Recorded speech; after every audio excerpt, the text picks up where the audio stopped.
Bismillahirrahmanirrahim. Alhamdulillah. Wassalatu wassalamu ala Rasulillah Sayyidina Muhammad ibn Abdillah wa alihi wa sahbihi wa man wala amma ba'd. Assalamualaikum warahmatullahi ta'ala wabarakatuh. Subhanaka la ilma lana illa ma 'allamtana innaka antal alimul hakim. Rabbi shrah li sadri wa yassir li amri wahlul 'uqdatam min lisani yafqahu qawli.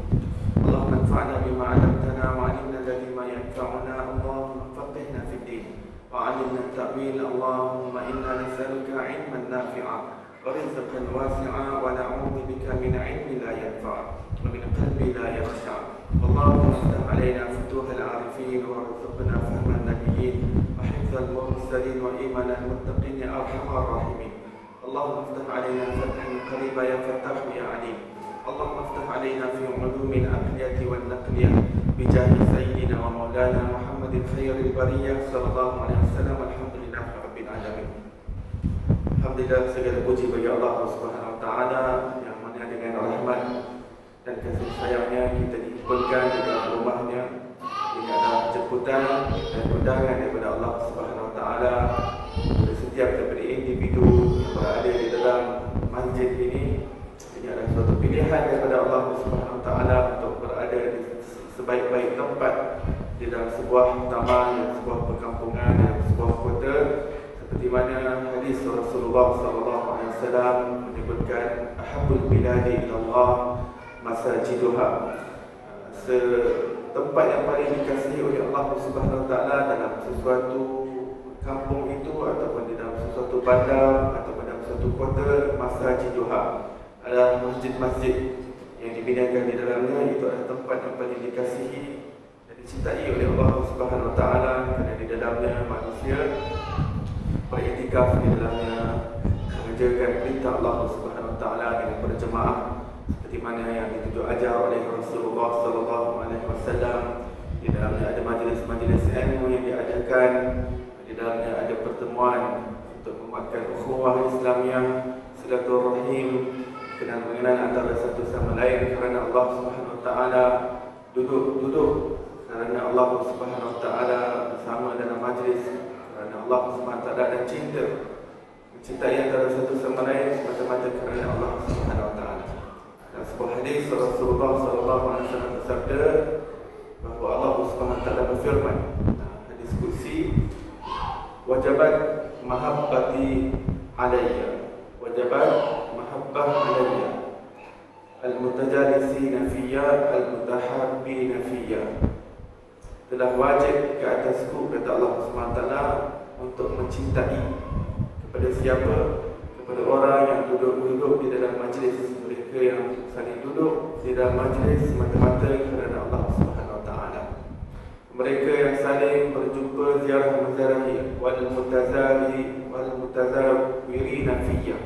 Mereka yang saling ziarah menziarahi antara satu sama lain semata-mata kerana Allah Subhanahu Wa Taala.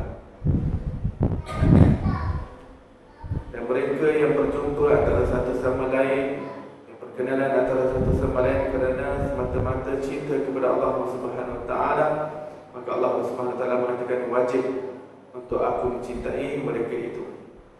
Sebenarnya tidak ada sesuatu pun yang wajib ke atas Allah Subhanahu Wa Taala. Ini adalah sebuah hadis untuk menunjukkan bahawa Allah Subhanahu Wa Taala kehendaknya adalah terhadap seseorang yang menghadirkan dirinya untuk melakukan sesuatu semata-mata kerana Allah Subhanahu Wa Taala, semata-mata untuk mendapat keredaan dan cinta Allah Subhanahu Wa Taala, maka sesuatu yang hebat diberikan, iaitu cinta Allah Subhanahu Wa Taala. Baik, kita sama dalam pengajian Ayyuhul Walad karangan daripada Imam Al-Ghazali rahmatullahi alaih. Mari kita bacakan Ummul Kitab kepada Imam Al-Ghazali. Mudah-mudahan Allah SWT kurniakan kita keberkatan ilmu. Allah Ta'ala limpahkan kepada kita cahaya ilmu itu, cahaya makrifah, rahsia-rahsia ilmu seperti mana yang telah dilimpahkan ke dalam hati Imam Ghazali. Mudah-mudahan ia juga dituangkan di dalam jiwa kita di sirah Al-Fatihah. A'udzubillahi minasyaitonir rajim. Bismillahirrahmanirrahim. Alhamdulillahirabbil alamin. Arrahmanirrahim. مالك يوم الدين إياك نعبد وإياك نستعين اهدنا الصراط المستقيم صراط الذين أنعمت عليهم غير المغضوب عليهم ولا الضالين. Amin. Baik, kita berada dalam kitab Ayyuhal Walad. Kitab ini mengajarkan kepada kita bagaimana jalan-jalan yang patut disusuri oleh seseorang yang menempuh perjalanannya menuju Allah Subhanahu Wa Taala. Perjalanan menuju Allah Subhanahu Wa Taala adalah merupakan perjalanan hati. Ini perjalanan rohani, ini bukan perjalanan fizikal, ini bukan perjalanan yang melibatkan jarak, ukuran yang bersifat empirikal ataupun yang bersifat fizikal. Ini adalah perjalanan hati. Perjalanan hati yang terbuka hijab demi hijab sehingga hati itu sampai pada Allah Subhanahu Wa Taala. Dan maksud sampai itu juga bukan sampai seperti sampai destinasi secara fizikal, tetapi sampai daripada segi makrifat Allah, hati yang mengenal Allah Subhanahu Wa Taala. Baik, kita telah sampai kepada nasihat yang ke-13, muka surat 42. Dan kita telah membincangkan mengenai perkara pertama daripada 4 sifat yang wajib ke atas seorang salik, iaitu seorang yang menjalani jalan akhirat untuk disempurnakan dia. Yang pertama, i'tikad yang benar yang tidak ada bid'ah di dalamnya, maksudnya mengikuti akidah Ahlussunnah wal Jamaah. Pada kali yang lepas kita telah menerangkan dengan panjang lebar maksud i'tikad yang benar ini. Kerana seseorang yang berjalan menuju Allah Subhanahu Wa Taala, pertama sekali dia i'tikadnya perlu sahih, i'tikadnya perlu benar dalam dia mensifati Allah Subhanahu Wa Taala itu, kefahamannya, apa yang dirasai dalam hatinya itu benar, ikut apa yang difahami dan dimengerti oleh para ulama Ahlussunnah wal Jamaah, terutama ulama akidah Ahlussunnah wal Jamaah. Sehingga dia tidak menjisimkan Allah Subhanahu Wa Taala, dia tidak menjasmanikan Allah, dia tidak memfizikalkan Allah Subhanahu Wa Taala. Seorang salik benar-benar perlu faham bahawa perjalanan yang menuju Allah Subhanahu Wa Taala bukan perjalanan yang melibatkan ukuran jarak fizikal. Kalau daripada awal lagi dia sudah menyangka bahawa Allah itu bertempat, maka di situ sahaja sudah salah i'tikad, maka akan terbantut perjalanan yang menuju Allah Subhanahu Wa Taala. Jika dia merasakan Allah Subhanahu Wa Taala itu tempatnya berada di atas langit, maka lebih jauh kefahamannya daripada apa yang difahami oleh ulama akidah Ahlussunnah wal Jamaah. Allah Subhanahu Wa Taala itu tidak bertempat. Allah Ta'ala zat yang wujud tanpa ruang, tanpa masa, tanpa jasmani, tanpa fizikal, tanpa rupa paras, tanpa warna dan tanpa rasa, tanpa dapat dibayangkan sedikit pun oleh akal manusia. Akal hanya sebagai pembantu dalam perjalanannya, namun yang akan sampaikan dia adalah hatinya. Hatinya itu yang Allah SWT ciptakan secara halus, yang datang daripada Allah, ditiupkan bersama dengan rohnya. Dan jasadnya itulah yang boleh dicelitkan untuk menyaksikan Allah Subhanahu Wa Taala, menyaksikan Allah tanpa rupa paras, tanpa fizikal.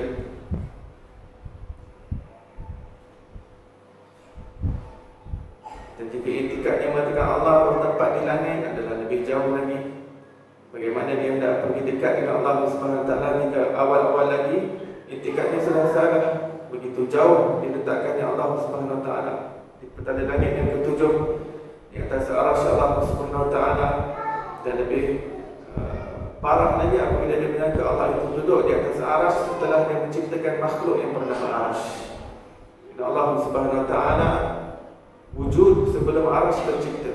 Allah Subhanahu Wa Taala wujud sebelum kursi, sebelum lauh mahfuz, sebelum 7 petala langit dan 7 petala bumi tercipta. Bagaimana Allah Subhanahu Wa Taala berhajat kepada sesuatu yang diciptakan? Adakah arasy itu lebih besar daripada Allah sehingga dapat menampung Allah, dapat menampung zat Allah Subhanahu Wa Taala? Ini adalah sesuatu yang mustahil dari akal. Allah Maha Besar, Allahu Akbar. Dan besar itu bukannya melibatkan fizikal, bukan melibatkan jisim, juga melibatkan jirim. Allah Ta'ala suci daripada segala sifat dan perbuatan makhluk. Apa saja yang boleh kita bayangkan, sudah tentu itu bukan Allah.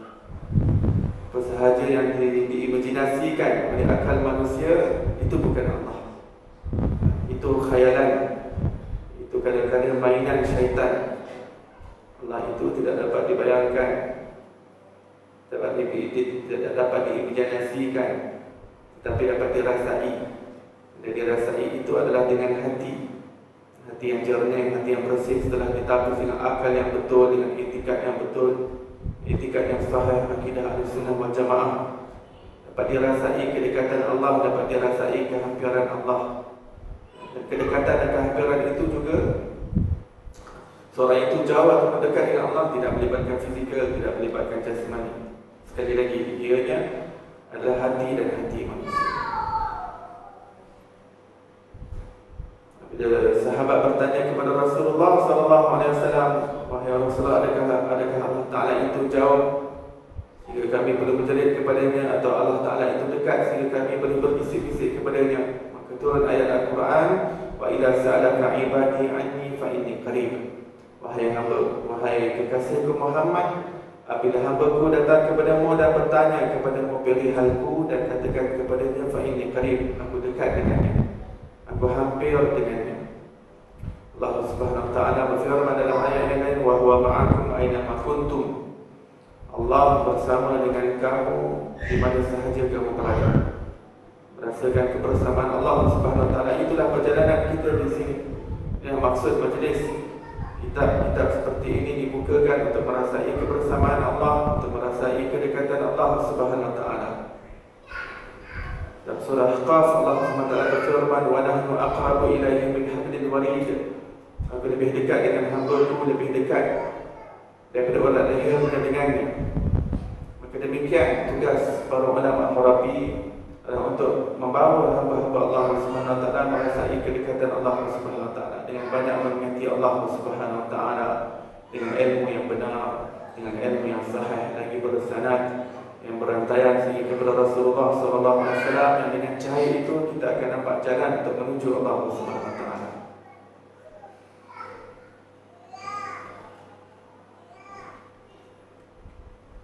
Baik, perkara pertama ini kita telah bincangkan secara panjang lebar pada majlis yang telah lepas, dan hari ini masuk yang kedua. Apakah perkara yang wajib kata seorang yang ingin menempuh perjalanan menuju Allah, menuju akhirat? Yang kedua, bertaubat dengan taubat nasuha sehingga dia tidak akan kembali mengerjakan dosa yang pernah dilakukannya. Taubat adalah langkah yang pertama yang perlu diambil oleh seseorang yang apabila dia telah mempunyai ilmu, dia telah mempunyai itikad yang benar. Langkah yang pertama adalah dia bertaubat kepada Allah Subhanahu wa ta'ala. Bila dia nak mulakan perjalanan menuju Allah Subhanahu wa ta'ala, yang pertama sekali dia perlu ada ilmu. Dengan ilmu itu dia mengetahui bahawa dia perlu kembali kepada Allah Subhanahu wa ta'ala dengan hati yang suci, dengan hati yang sejahtera. Maka ulama mengatakan seorang hamba Allah Ta'ala itu mempunyai taubat yang sempurna dengan rangkuman 3 perkara. Yang pertama ilmu, yang kedua keadaan, hal keadaan, dan yang ketiga adalah perbuatan. Apa yang dimaksudkan dengan ilmu? Maksud daripada ilmu, seorang dengan ilmu itu dia mengetahui bahawa suatu hari dia akan berhadapan dengan Allah Subhanahu wa ta'ala. Dia akan disoal satu persatu mengenai nikmat yang Allah Ta'ala kurniakan kepadanya. Allah Ta'ala akan menghitung satu persatu dan akan menyoalnya di atas setiap dosa dan maksiat. Akan bertanya kepadanya mengenai setiap perilakunya, setiap gerak-geriknya di dunia ini akan ditanya, dan dia akan dihadapkan oleh Allah, dan dia tidak akan terlepas daripada mahkamah ilahi tersebut. Maka bagaimana jika dia kembali kepada Allah dan keadaan dia tidak bertaubat daripada dosa-dosa? Bagaimana jika nyawanya dia ambil dalam keadaan dia tidak sempat bertaubat kepada Allah Subhanahu wa ta'ala? tidak sempat memohon ampun daripada Allah atas dosa dan maksiat, bagaimana keadaannya di akhirat nanti. Dan ilmu bahawa dia akan bangkit daripada mahsyar, bahawa setiap manusia akan bangkit dengan keadaan yang berbeza-beza, sehingga ada yang tenggelam daripada peluhnya kerana dosanya itu, tenggelamnya itu. Ada yang mencecah kepada buku lalinya, ada yang lebih teruk dosanya sehingga mencecah kepada lutut, sehingga ada yang mencapai kepada pinggangnya, sehingga ada yang tenggelam dalam peluhnya, pada paras dadanya, ada paras lehernya, ada yang sampai tenggelam paras hidung, dan ada yang terus tenggelam dalam peluhnya sendiri di hari akhirat. Dengan ilmu itu kita mengetahui bahawa subhanallah, seseorang itu di hari akhirat dibangkitkan dan keadaannya berbeza-beza menurut bagaimana dosa dan maksiat perbuatannya ketika di dunia dahulu. Dan itu adalah daripada segi peluh, bagaimana daripada segi waktu di akhirat nanti, yang mana panjangnya waktu di akhirat adalah berdasarkan kepada perbuatan seseorang itu di dunia ini. Ada orang yang pada mahsyar itu dengan perhitungan, perhisaban, saf di hadapan Allah, neraca mizan, titian sirat. Ada yang seperti 2 rakaat solat, ada yang seperti panjangnya 100 tahun, ada yang panjangnya seperti 1000 tahun, ada yang seperti satu hari itu bersamaan dengan 10,000 tahun, ada sampai mencecah kepada 50,000 tahun. Ya, Al-Quran menerangkan kadang-kadang berbeza menurut kepada kadar perbuatan yang dilakukan ketika di dunia dahulu. Ada ayat yang mengatakan satu hari bersamaan, satu hari akhirat bersamaan 1000 tahun dunia. Dalam ayat yang lain menyatakan satu hari bersamaan dengan 50,000 tahun dunia. Sebenarnya perbezaan ini adalah perbezaan yang tergantung kepada kadar perbuatan seseorang itu. Tidak ada percanggahan di antara dua ayat tersebut. Ia adalah selari, kerana ia menurut kepada kadar perbuatan seseorang itu. Maka dengan ilmu juga dia mengetahui bahawa suatu hari dia akan meninggalkan dunia ini, dia akan masuk ke suatu alam barzakh, yang di sana akan ada persoalan munkar dan nakir, yang mana di sana tidak ada apa yang boleh menyelamatkannya kecuali amalan.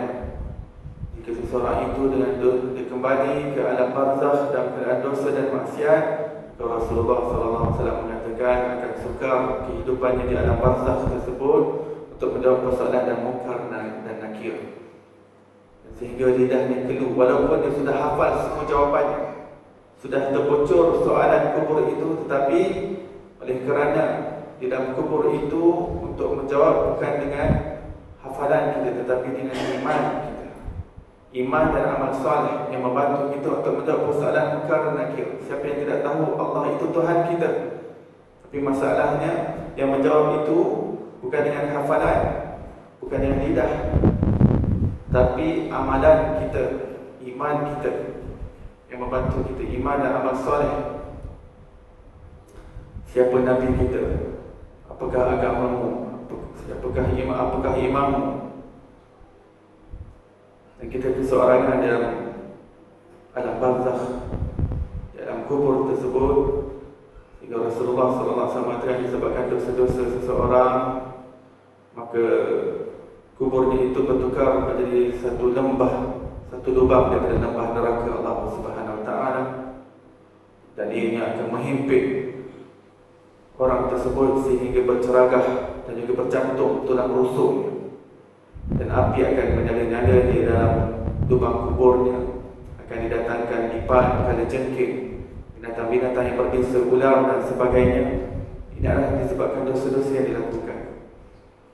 Ilmu kita mengenai perkara tersebut dapat menggesa kita ataupun memberikan semangat kepada kita untuk terus bertaubat kepada Allah Subhanahu Wa Taala. Itu adalah dari segi ilmu. Kita katakan 3 perkara: ilmu, keadaan dan taubat. Dengan ilmu kita dapat mengetahui bahawa selagi mana nyawa kita masih tidak sampai ke kerongkongan, kita masih diberi peluang untuk bertaubat kepada Allah Subhanahu Wa Taala. Dan juga dengan ilmu kita mengetahui bahawa apabila nyawa sudah sampai ke kerongkongan, maka taubat tidak lagi diterima oleh Allah Subhanahu Wa Taala. Dan sampai nyawa ke kerongkongan, kita tidak ketahui bilakah ianya akan Adakah pada malam ini, adakah esok hari, ataupun lusa, ataupun minggu depan, Allah Subhanahu Wa Taala menerima taubat hamba-Nya selagi nyawa tidak sampai ke kerongkongan, selagi mana matahari tidak terbit daripada tempat dia terbenam. Rasulullah sallallahu alaihi wasallam bersabda, "Innallaha yaqbalu taubata 'abdihi ma lam yughargir." Allah Subhanahu Wa Taala sesungguhnya menerima taubat daripada hamba-Nya selagi mana nyawa tidak sampai ke kerongkongan. Kerana nyawa ditarik daripada arah kaki sampai ke lutut, ke pinggang. Bila nyawa sudah sampai di kerongkongan, maka pintu taubat untuknya telah ditutup.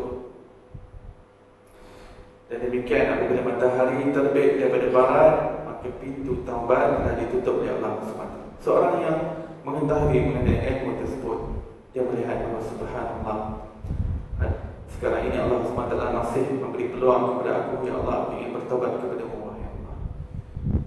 Bagaimana jika seandainya malam ini nyawa itu sampai ke kerongkongan?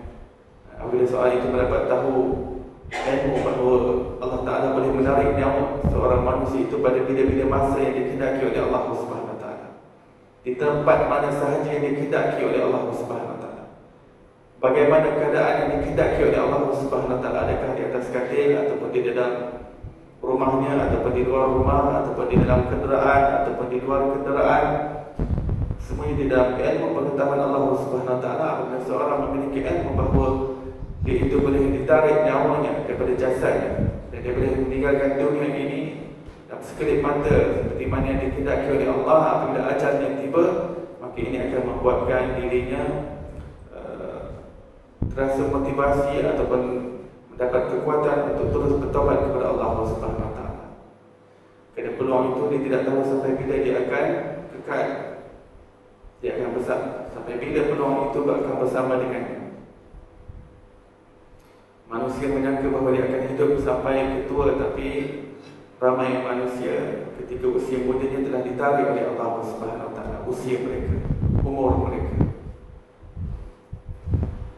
Jika seseorang telah memperoleh ilmu tersebut, maka ini semua dapat menolaknya, mendorongnya untuk sentiasa bertaubat pada Allah. Jika dia tersungkur dalam dosa, lagi sekali dia bertaubat pada Allah Subhanahu Wa Taala dengan menyesal yang penuh keazaman.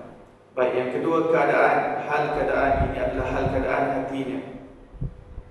Jika seorang yang telah memperoleh ilmu tersebut, akan timbul suatu keadaan dalam dirinya, iaitu rasa kesal mengenai apa yang telah dilakukan.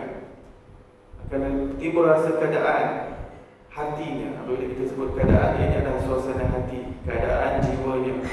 Apabila telah memperoleh ilmu yang kita sebutkan sebentar tadi, akan menatijahkan dan membuahkan hasil suatu suasana hati di dalam jiwanya, rasa malu dengan Allah Subhanahu Wa Taala, rasa segan dengan Allah Subhanahu Wa Taala. Selama ini dia menderhakai Allah Subhanahu Wa Taala, di hadapan siapa dia menderhakai? Perintah siapa yang dilanggar? Dia mula rasa segan, dia mula rasa haya, dia mula rasa malu kepada Allah Subhanahu Wa Taala, dan dia mula menyesal. Ini semua adalah suasana hati. Hatinya mula rasa pedih dan kesal. Mengapa aku lakukan ini? Mengapa aku lakukan itu? Dan akhirnya hatinya timbul satu kekuatan, aku perlu bertaubat kepada Allah Subhanahu Wa Taala. Hati itu perlukan mendorong, hati itu perlukan cahaya, hati itu perlukan kekuatan iman. Ilmu yang kita sebutkan sebentar tadi, ilmu yang itu membantu untuk memberikan cahaya kepada. Jika seseorang itu tidak ada ilmu tersebut, maka dia akan menjalani hari demi hari di atas dunia ini tanpa rasa ingin bertaubat kepada Allah Subhanahu Wa Taala, tanpa ada rasa kesal, tanpa ada rasa malu pada Allah Subhanahu Wa Taala. Dia merasakan dunia ini adalah tempat untuk dia melampiaskan nafsunya. Dia melihat ini tempat seronok. Dia tidak indah mengenai agama, dia tidak indah, tidak ambil cakna dan peduli mengenai perintah Allah Subhanahu Wa Taala. Jika kehidupannya tidak ada perbezaan dengan kehidupan orang yang tidak beriman kepada Allah Subhanahu Wa Taala. Cara dia membesarkan anaknya tidak ada perbezaan seperti mana orang barat ataupun orang yang tidak beriman kepada Allah membesarkan. Visi mereka, misi mereka sama sahaja. Maka dengan ilmu yang kita sebutkan tadi, timbul natijah suasana hati. Ini yang kita sebut keadaan tadi, hal keadaan hatinya. Timbul rasa malu, timbul rasa segan. Hadis kursi Allah SWT mengatakan, wahai hamba-Ku, kamu melakukan dosa dan maksiat, kamu sembunyi-sembunyikan dosa maksiat kamu malu terhadap makhluk-Ku, tetapi kamu tidak malu terhadap-Ku. Tidakkah kamu tahu bahawa aku sentiasa menyaksikanmu? Wahai hamba-Ku, mengapa engkau jadikan pandangan-Ku terhadap-Mu daripada kalangan pandangan yang lemah, daripada kalangan orang yang merasa, yang kau rasakan melihat kepada-Mu, wahai hamba-Ku?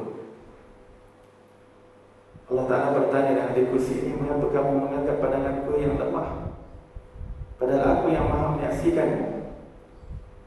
Di hadapan pelihatan manusia kamu rasa malu dan kamu rasa segan untuk melakukan sesuatu perbuatan yang silap, yang salah, yang aib. Tidakkah kamu tahu bahawa aku melihatmu, wahai hamba-Ku?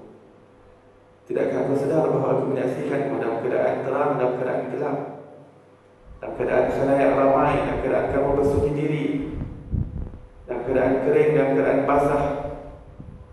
Aku sentiasa bersamamu, wahai hamba-Ku. Penglihatanku sentiasa bersama denganmu. Ilmu pengetahuanku, pantauanku, pengawasanku sentiasa bersama denganmu, wahai hamba-Ku. Apa yang menyebabkan kau jadikan pandanganku terhadapmu antara pandangan yang lemah? Adakah pandangan hamba-Ku terhadapmu adalah lebih kuat pandangan mereka terhadap pandanganku terhadapmu? Ada seorang lelaki Badui yang selama ini hidupnya penuh dengan dosa dan juga maksiat. Tiba-tiba timbul rasa dirinya ingin bertaubat kepada Allah Subhanahu Wa Taala. Maka beliau telah berjumpa dengan seorang syekh untuk bertanya, adakah taubatnya boleh diterima oleh Allah Subhanahu Wa Taala? Maka dia telah berjumpa dengan syekh yang mengatakan, aku telah bertahun-tahun lamanya berdosa dan bermaksiat. Adakah masih ada peluang untukku untuk kembali kepada Allah? Adakah ada ruang di sana untuk Allah Ta'ala menerima taubatku? Setelah bertahun-tahun aku bergelumang dalam dosa dan maksiat. Maka syekh tadi mengatakan, jika engkau kembali kepada Allah dengan taubat yang jujur, taubat nasuha, dengan hati yang jujur, benar-benar ingin kembali kepada Allah Subhanahu Wa Ta'ala, innallaha ghafurur rahim, sesungguhnya Allah itu maha pengampun, maha pengasih, maha penyayang, maha pemaaf, maha lembut terhadap hamba-hamba. Jika taubatmu itu taubat yang jujur, nasuha sudah tentu akan diterima, dengan syarat kamu menyesal terhadap dosa tersebut dan kamu berazam untuk tidak melakukannya lagi. Kerana rahmat itu begitu luas, katanya, maghfirah Allah itu begitu luas. Maka lelaki Badui tadi gembira dengan jawapan daripada syekh. Setelah mengetahui bahawa Masya Allah, Allah Subhanahu Wa Taala masih menerima aku, masih ada ruang untuk aku diterima dalam rahmat Allah Subhanahu Wa Taala, bahawa punya taubat, punya dosa-dosa itu masih ada peluang untuk dibersihkan, untuk disucikan apabila hatinya benar-benar jujur kepada Allah Subhanahu Wa Taala. Kerana dia telah benar-benar jujur, dari ingin benar-benar ingin meninggalkan segala dosa dan maksiat. Hanya saja dia tidak ada ilmu mengenai adakah Allah Ta'ala itu boleh ampunkan dosa. Maka ilmu itu telah didapati daripada seorang syekh alim, bahawa Allah Ta'ala itu sifatnya maha pengampun, rahmatnya meliputi segala sesuatu, kasih sayangnya mengatasi segala sesuatu, mengatasi kemurkaannya, mengatasi kemarahannya. Maka dia gembira dan keluar daripada majlis syekh tersebut.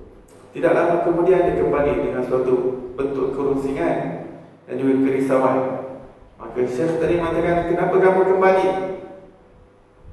Mengatakan, aku ada suatu kebimbangan lain pula, wahai syekh.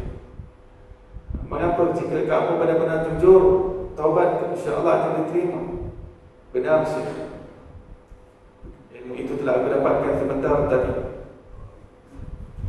tapi aku ingin bertanya kepada suatu perkara yang lain yang menghantui jiwaku, yang mengganggu benak fikiranku, dan aku ingin jawapan daripada-Mu, wahai syekh. Apakah soalanmu, wahai fulan? Maka dia mengatakan, ketika aku melakukan dosa dan maksiat dahulu, adakah Allah melihatku? Adakah Allah memandang aku pada ketika itu?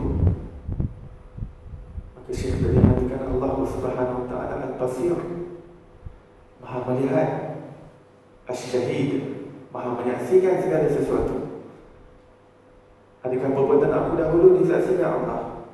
Ya benar wahai fulan, segala ini tidak pernah terlepas daripada penglihatan dan pandangan Allah Subhanahu Wa Taala. Namun jika kamu benar-benar jujur dengan taubatmu, maka akan diterima taubat. Itu bukan soalanku wahai Syekh. Allah memandang aku ketika aku menderhakainya, ketika aku melanggar perintahnya dahulu, dia menyaksikan aku. Bermakna aku melanggar perintahnya di hadapannya. Benar fulan, dan benar. Tenang, Allah Subhanahu Wa Taala Maha menyaksikan, Maha mendengar segala-galanya. Tapi Allah Subhanahu Wa Taala juga menjanjikan rahmat-Nya yang luas. Ketika itu juga bila dia telah mendapat ilmu mengenai pengawasan dan pantauan Allah, penglihatan dan pandangan Allah Subhanahu Wa Taala meliputi segala sesuatu, suatu bentuk rasa malu dan segan, haya menerkam dalam jiwanya. Kerana rupanya perkara itu disaksikan oleh Allah Subhanahu Wa Taala. Rasa malu dan rasa segan itu telah menyebabkan dia menjadi sekuat-kuat hatinya dan dipeksa di hadapan Syekh. Ini kita namakan sebagai suasana hati yang wujud. Apabila ilmu itu datang, akan wujud natijah suasana hati. Suasana hati yang menyesal, yang malu, yang segan, dan timbul kekuatan azam yang kuat untuk tidak meninggalkan dosa dan maksiat. Baik, itu perkara yang kedua. Perkara yang ketiga adalah perbuatan. Ilmu, suasana hati ataupun keadaan. Yang ketiga, perbuatan. Kita katakan tadi, taubat itu menjadi sempurna apabila terangkum ketiga-tiga perkara tersebut. Ilmu, suasana hati, perbuatan. Apabila sudah ada ilmu, kemudian dia menatijahkan suasana hati, kemudian ianya memberi efek kepada perbuatan. Apakah kesan pada perbuatannya? Perbuatannya sudah mulai meninggalkan dosa dan maksiat tersebut. Kerana rasa kesannya, rasa malunya itu dan azabnya yang kuat, maka ditinggalkan segala apa yang telah diharamkan oleh Allah Subhanahu Wa Taala. Jika dia terlibat di dalam perzinaan, sebelum itu dia terus tinggalkan perzinaan. Tidak lagi mendekati, tidak lagi kontak, tidak dihapuskan semua kontak-kontak wanita yang pernah dihubunginya sebelum itu. Dihapuskan, didilingkan semua sekali. Kenapa? Azabnya kuat. Jika azabnya tidak kuat, dia sudah bertaubat tapi dia masih menyimpan lagi nama-nama wanita yang pernah berhubung, yang pernah dia kontak. Kerana mungkin masih ada ruang lagi untuk bersama dengan mereka. Itu bukan taubat nasuhah. Setelah dia bertaubat, dihapuskan segala asbab dan segala faktor yang boleh membawa dia kepada dosa tersebut. Jika dia masih menyimpan asbab untuk dia boleh pergi ke suatu tempat yang boleh membawa dia kepada maksiat tersebut, maka itu masih belum dikira sebagai taubat nasuhah. Kerana dalam dirinya ketika bertaubat ada lagi niat dia nak kembali kepada dosa tersebut. Masih ada niat. Itu bukan azam maksudnya. Maksudnya dia tidak berazam untuk meninggalkan dosa tersebut secara total. Taubat nasuhah adalah azam yang sebenar-benar azam. Tidak ada lagi langsung niat, keinginan dan kemahuan untuk dia kembali kepada dosa tersebut ketika dia bertaubat itu. Tapi ketika bertaubat dia masih lagi, aku akan kembali kepada dosa itu. Masih ada niat lagi. Dia tahu dia bertaubat, tapi dia tahu juga dia akan buat lagi benda itu. Jika sebelum itu dia berjudi, dia berazam untuk tinggalkan judi-judi itu. Jika sebelum bertaubat dia pergi ke kasino dan sebagainya, maka ditinggalkan tempat-tempat yang haram. Maka ia akan efek pada perbuatan. Dia akan meninggalkan segala yang dilarang oleh Allah Subhanahu Wa Taala, segala yang diharamkan oleh Allah Subhanahu Wa Taala, dan perbuatannya akan sibuk dengan perkara-perkara mencari ilmu yang bermanfaat kepadanya untuk mengenal Allah, untuk mengenal akhirat, untuk mengenal perjalanan seluk-beluk hati, bagaimana untuk menuju Allah Subhanahu Wa Taala, bagaimana untuk membersihkan hatinya, bagaimana jalan syariat, bagaimana sunnah-sunnah Rasulullah sallallahu alaihi wasallam. Dia mencari ilmu bagaimana adab dan juga akhlak Rasulullah sallallahu alaihi wasallam, supaya dia dapat mencontohi satu persatu daripada jejak langkah Rasulullah sallallahu alaihi wasallam. Menyibukkan dirinya dengan ilmu, menyibukkan dirinya dengan ibadah, menyibukkan dirinya dalam kehidupan taubat kepada Allah Subhanahu Wa Taala. Kerana apa yang diingini pada ketika ini adalah kecintaan Allah Subhanahu wa taala yang dijanjikan di dalam Al-Quran, innallaha yuhibbut tawabin wa yuhibbul mutatahhirin. Sesungguhnya Allah Subhanahu wa taala mencintai orang-orang yang sentiasa bertaubat dan mencintai, mengasihi orang yang sentiasa menyucikan dirinya. Apabila dia mengerti dan memahami bahawa kecintaan Allah Ta'ala itu diletakkan kepada orang yang sentiasa bertaubat. Tawabin daripada perkataan taubat. Dia bukan maksudnya orang yang bertaubat, dia maksudnya orang yang sentiasa bertaubat. Orang yang sentiasa. Kalau orang bertaubat, at-ta'ibin. At-ta'ibin, innallaha yuhibbut ta'ibin. Sesungguhnya Allah menyukai orang-orang yang bertaubat. Tapi Allah Ta'ala tidak menggunakan at-ta'ibin, Allah menggunakan at-tawabin. Allah Ta'ala menyukai, mencintai, mengasihi orang yang sentiasa bertaubat kepada Allah Subhanahu wa Ta'ala. Sentiasa bertaubat. Nah, kita inginkan kecintaan kepada Allah, inginkan cinta Allah, inginkan mahabbah daripada Allah. Jalani kehidupan kita dengan kehidupan taubat. Sentiasa bertaubat kepada Allah Subhanahu wa Ta'ala. Setiap malam kita tidak tidur kecuali kita mendirikan 2 rakaat taubat. Setiap malam kita tidak tidur, tidak pejamkan mata kita kecuali kita bertaubat di atas segala dosa yang kita lakukan sepanjang hari tersebut. Rasulullah SAW yang maksum bertaubat kepada Allah tidak kurang 70 kali setiap hari. Adakah Nabi SAW mempunyai dosa? Adakah Rasulullah SAW mempunyai maksiat untuk dia bertaubat? Tidak.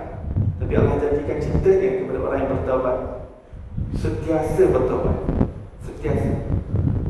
Sekurang-kurangnya 70 kali Rasulullah SAW. Sekurang-kurangnya Rasulullah yang maksum, kekasih Allah, sudah kekasih Allah, Habibullah, sudah tentu dapat cinta Allah. Tapi inginkan lagi cinta. Makna cinta itu yang mendalam, yang dapat difahami dalam kehidupan taubah itu. Taubah yang suci. Dan tidak sekali-kali berputus asa daripada rahmat Allah Subhanahu wa Ta'ala. Dalam pertaubahan tidak berputus asa. Kita mengharapkan pengampunan daripada Allah. Kita mengharapkan maghfirah daripada Allah. Kita mengharapkan kekuatan daripada Allah Subhanahu wa Ta'ala. Seseorang bertanya kepada Sayyidina Ali radhiyallahu anhu, "Wahai Amirul Mukminin Sayyidina Ali, bagaimana pendapat mengenai seseorang yang dia berdosa, bermaksiat, kemudian dia bertaubat, kemudian setelah taubat dia tersungkur lagi dalam dosa?" Ke Sayyidina Ali mengatakan, bangkit semula dan bertaubat kepada Allah. Baik, jika dia sudah bertaubat kemudian dia tersungkur lagi dalam dosa, sekali lagi bangkit bertaubat kepada Allah. Baik, apabila dia telah bertaubat, dia telah menyesal di atas apa yang dilakukannya, dia telah meninggalkan apa yang dilakukannya, dia telah berazam untuk tidak melakukannya, tiba-tiba nafsu menewaskan dirinya dan dia tersungkur sekali lagi dalam dosa dan maksiat. Saya ayat terbangkit sekali lagi, bertobat kepada Allah Subhanahu wa Ta'ala. Mohon taubat, mohon istighfar, mohon ampun daripada Allah Subhanahu wa Ta'ala. Kerjakan 2 rakaat taubat kepada Allah dengan hati yang sungguh-sungguh. Dan wahai Ali, sampai bila ini? Sampai bila? Tersungkur dosa, taubat. Tersungkur lagi, bertobat. Terjerumus lagi, taubat. Lakukan lagi perbuatan maksiat, taubat lagi. Sampai bila wahai Ali? Sayyidina Ali karamallahu wajhah mengatakan, sampai syaitan berputus asa daripada kamu. Sehingga syaitan berputus asa daripada kamu. Kerana syaitan itu dia akan sentiasa menggoda dan menggoda untuk kita melakukan maksiat. Dia tidak akan berputus asa. Dia akan berputus asa apabila kita yang kuat, apabila hati kita yang mantap. Putus asanya itu, kalau dia putus asa, dia tengok kita daripada jauh pun dia dah tak sanggup tengok. Itu ciri-ciri orang yang soleh. Adakah ada hamba Allah yang begitu? Ya, ada. Antaranya adalah Sayyidina Umar Al-Khattab radhiyallahu ta'ala anhu. Rasulullah SAW katakan, "Wahai Umar, adakah kamu tahu, jika kamu melalui sebuah lorong, syaitan dia akan lalu lorong itu selama 3 hari. Dan jika dia terserpak kamu daripada jauh, nampak bayang-bayang kamu sahaja, dia tidak akan lalu lagi di lorong tersebut selama 3 hari kerana takut terserempak dengan kamu. Demikian syaitan yang tidak dilihat oleh Sayyidina Umar, tapi dia takut dengan Sayyidina Umar. Hatta bayang-bayang Sayyidina Umar juga dia takuti. Baik, kita berhenti sejenak untuk memberi laluan azan yang dikumandangkan. Ali radhiyallahu ta'ala anhu mengatakan, sehingga syaitan berputus asa daripada kamu.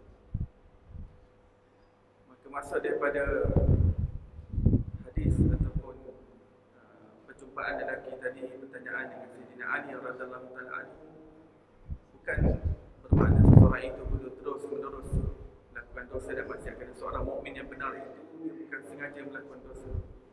Dia sudah berazam, dia sudah bertaubat, sudah menyesal dan menghilangkan seluruh asbab-asbab yang boleh menyebabkan dia jatuh dalam maksiat. Tetapi tiba pada suatu masa, entah macam mana, mungkin dengan temannya, kawannya mengajaknya, dia terlupa, sehingga nafsu menguasai dirinya, tewas, lalu dia tersungkur dalam dosa tersebut.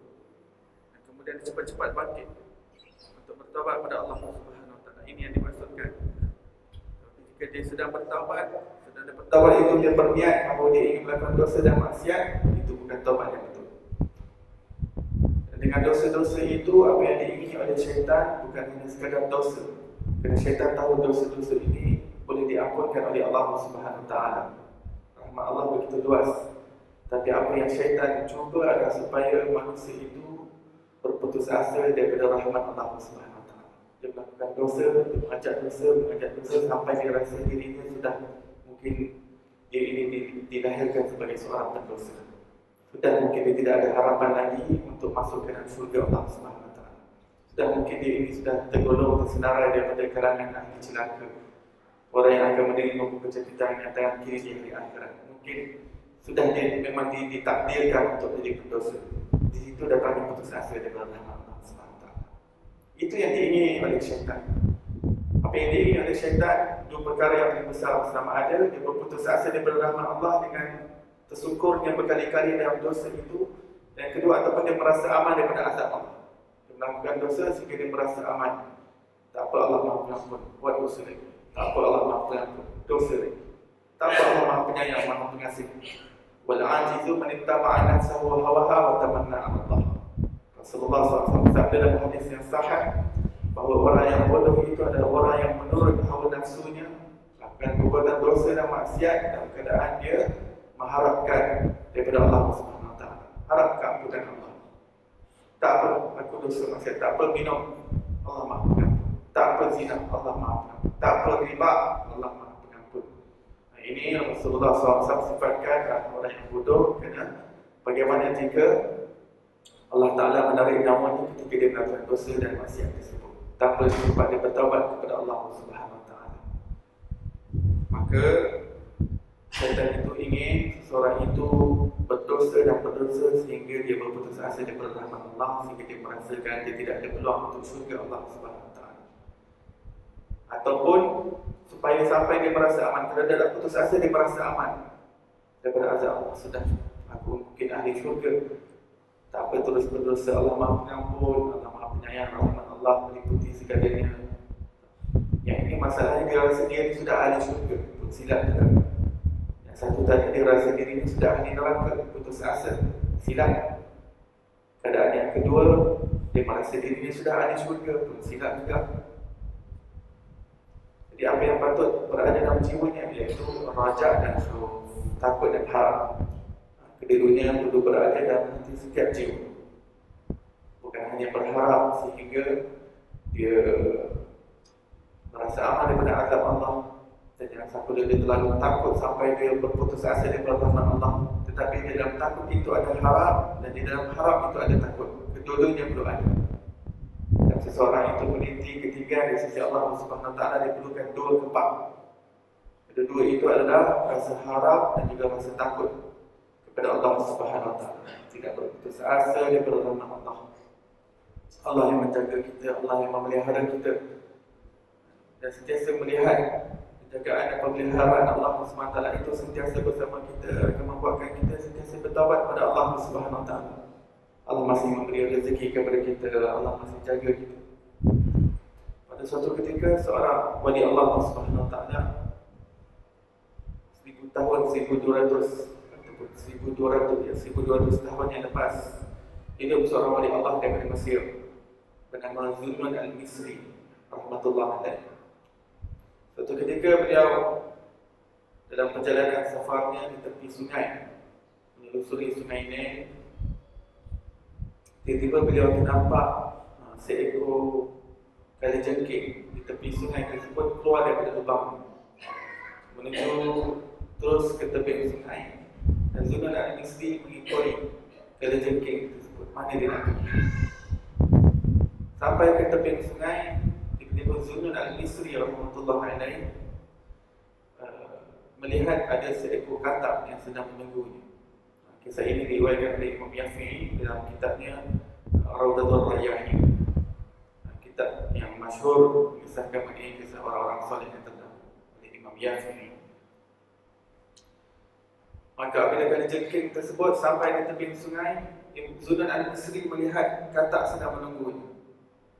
Dan kalajengking tadi naik di atas katak, dan katak tadi terus menyeberangi sungai ke sebelah seberang sana. Maka Zunnun al-Misri mencari titian untuk melintas dan mengikuti ke mana katak ini ingin membawa kalajengking. Sampai di sana, setelah melintas dengan titian, Zunnun al-Misri cepat-cepat pergi tengok ke mana katak tadi pergi seberang ke tebing sana, dan kalajengking orang berjalan dan terus naik ke sebelah tebing sana pula. Dan berjalan.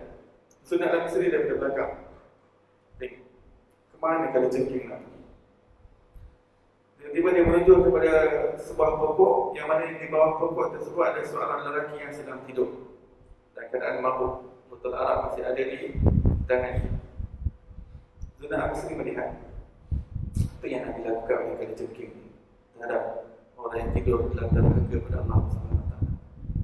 Apa yang kalajengking ini ingin lakukan terhadap orang yang lalai terhadap Allah Subhanahu Wa Taala. Zunnun melihat. Dan kalajengking itu terus pergi kepada lelaki itu. Rupanya apa yang ingin dibuat oleh kalajengking adalah untuk menyengat ular hitam yang berada di atas badan lelaki mabuk tadi yang sedang tidur di atas dadanya, yang telah membuka kepala dia itu bersedia untuk mematuk lelaki tersebut. Maka apa yang dilakukan oleh kalajengking tadi, dia naik ke atas badan, dia menyengat ular tersebut, dan ular tadi terus pergi meninggalkan lelaki itu. Dan kalajengking pun turun daripada badan orang tersebut menuju ke tepi sungai dan naik semula di atas katak tadi, katak bawah di seberang sungai, dan dia masuk ke dalam lubang semula.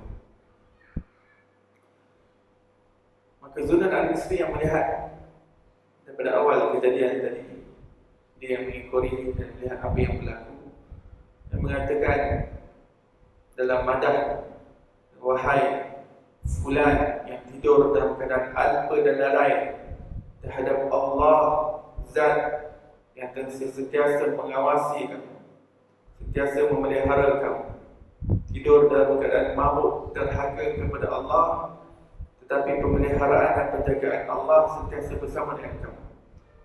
Maka ketika itu lelaki mabuk tadi tersedar dan dia mendengar daripada madah Zunnun al-Misri. Katakan, wahai fulan, apa kamu berkata yang sedemikian? Zunnun al-Misri menceritakan, kamu sedang tidur tadi dalam keadaan mabuk.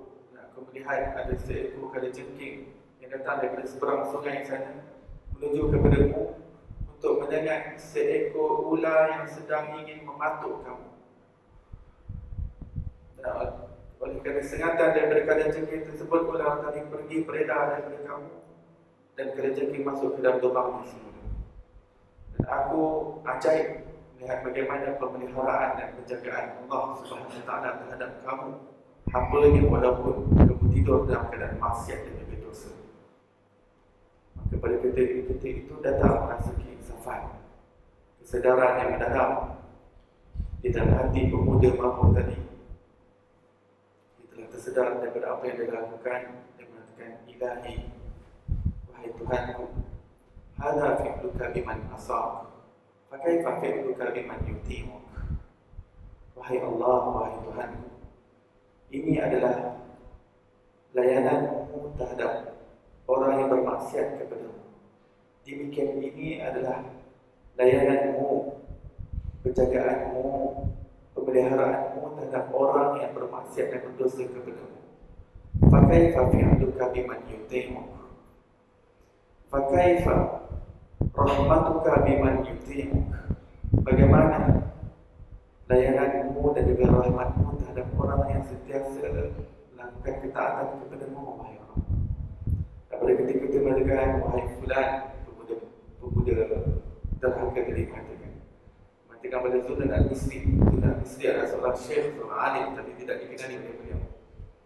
Dia mengatakan, saksikanlah, bermula pada hari ini aku akan meninggalkan perbuatan haram. Aku akan menipu, aku akan tinggalkan minum, aku akan tinggalkan mabuk. Ini aku tak tersedar bahawa walaupun aku sentiasa derhaka kepada Allah, tapi rahmat Allah Subhanahu Wa Taala masih belum terluput daripada aku. Aku masih ingin diterima oleh Allah Subhanahu Wa Taala melalui penjagaan. Maka aku tinggalkan segala yang haram dan aku ingin kembali kepada Allah Subhanahu Wa Taala. Akhirnya dalam kisah tersebut kembali taubat kepada Allah Subhanahu Wa Taala dan mencari ilmu sehingga beliau beribadah dan beribadah menjadi wali Allah Subhanahu Wa Taala pada zaman itu. Kisah ini memberikan pelajaran kepada kita bahawa seseorang itu tidak sekali-kali berputus asa dengan rahmat Allah Subhanahu Wa Taala. Allah Taala mengatakan kepada Nabi Daud alaihissalam, ya Daud, law ya'lamul muzlimun ma 'indi minal aswaq la taqatta'at awsaluhum. Wahai Daud, jika pendosa-pendosa mengetahui bagaimana cintaku dan rinduku terhadap mereka, bagaimana rahmatku yang menanti, maghfirahku yang besar menunggu mereka, la taqatta'at awsaluhum, sudah tentu sendi-sendi anggota badan mereka akan terpecah-pecah kerana begitu gembira mengetahui bagaimana cinta Allah, bagaimana rahmat Allah, bagaimana rindu Allah Subhanahu Wa Taala. Wahai Daud, berikan khabar gembira kepada para pendosa bahawa pintu taubat aku masih terbuka untuk mereka. Maka muslimin dan muslimat yang dirahmati Allah Subhanahu Wa Taala, Allah Subhanahu Wa Taala sentiasa membuka pintu taubat, tidak pernah tertutup kepada kita, kecuali kita yang menutup pintu itu sendiri dengan berputus asa daripada rahmat Allah Subhanahu Wa Taala. Terus berusaha bangkit untuk bertaubat dan adanya kehidupan taubat. Seseorang hamba bila menutup pintu taubat pada malam hari, Allah akan menerimanya. Seseorang hamba Allah menutup pintu taubat pada siang hari, Allah Ta'ala akan menerimanya. Allah Ta'ala amat mencintai, amat mengasihi orang yang sentiasa kembali kepada Allah, sentiasa bertaubat kepada Allah Subhanahu Wa Taala. Dan inna rahmati ghalabat ghadabi, di bawah arasy Allah Subhanahu Wa Taala diumumkan bahawa sesungguhnya rahmat aku meliputi segalanya, mengatasi dan melebihi kemurkaanku, kemarahanku, azabku dan siksaan. Tidak ada seseorang mukmin itu di dalam kamus hidupnya berputus asa daripada rahmat Allah, sentiasa harap kepada rahmat Allah dan kekuatan pertolongan daripada Allah dalam kehidupannya, supaya dia sentiasa berada dalam ketaatan, sentiasa berada di dalam rahmat Allah Subhanahu Wa Taala, dengan sentiasa bertobat kepada Allah Subhanahu Wa Taala dan berusaha sedaya upaya untuk meninggalkan kemaksiatan dan dosa-dosa kepada Allah Subhanahu Wa Taala. Mudah-mudahan Allah Subhanahu Wa Taala menerima kita dan mengiktiraf kita sebagai hamba-Nya. Alangkah malangnya jika seseorang itu diciptakan Allah tetapi Allah tidak mengakui orang tersebut sebagai hamba-Nya. Mudah-mudahan Allah Subhanahu Wa Taala menerima seluruh amal ibadah kita, menerima seluruh takarub kita kepada Allah Subhanahu Wa Taala, dan juga takarub amal saleh daripada ibu bapa kita. Hatta jika apabila mereka sudah meninggalkan dunia ini, mudah-mudahan amal saleh kita menjadi penyejuk mereka di dalam alam kubur, jadi hidangan kepada mereka di alam kubur sana. Mudah-mudahan setiap bacaan Al-Quran kita, setiap bacaan zikir kita yang mana mereka ada asbab lahirnya kita di dunia ini, untuk kita dapat mengucap nama Allah, untuk kita dapat membaca Al-Quran, untuk mendirikan salat, mendirikan ibadah sebagai suatu motif tujuan Allah Ta'ala ciptakan dunia ini. Mudah-mudahan Allah juga mengampuni segala dosa ibu bapa kita, insya-Allah. Dan kita mohon daripada Allah SWT Allah Subhanahu wa taala mudah-mudahan kita diberikan husnul khatimah dan dijauhkan dari su'ul khatimah. Amin ya rabbal alamin. Sekian saja buat masa ini. InsyaAllah kita akan sambung pada masa yang akan datang. Kita tangguh majlis kita di atas al-kifarah dan surah al-asr. Subhanallah wa bihamdihi, subhanakallah wa bihamdika, asyhadu an la ilaha illa anta wa astaghfiruka wa atubu ilaik. Bismillahirrahmanirrahim. Wal 'asr. Innal insana lafi khusr. Innal ladzina amanu wa 'amilus shalihat wa tawassaw bil haqqi wa tawassaw bis sabr. Assalamualaikum warahmatullahi taala wabarakatuh.